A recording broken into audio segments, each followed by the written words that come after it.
I've watched a ton of videos on these things from Polyface proper, and it looks to me like they're only using one feeder in these things and one drinker. Y'all, that don't work.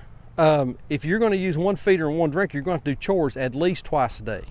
So you're either going to need to do 2 feeders, 2 drinkers, or you're going to have to do chores twice a day, because we were putting a full long, I think they're 6 feet long feeders full in these things, coming out the next morning, and you would have thought those birds were starved to death. They absolutely were just ravaged for the feed. I mean, they were going crazy over the feed. When you would put it back in there, you couldn't even get the feeders back in.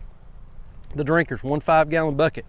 1 5-gallon bucket was not doing those birds for a day. We were having to water them at least twice a day, and in the heat of the summer, sometimes as many as 3 times a day. So chores were a little bit more intense on these in terms of the amount of time that we had to spend, because we were having to come back and do stuff twice, or we were running 2 feeders and we were having to wrestle those in and out.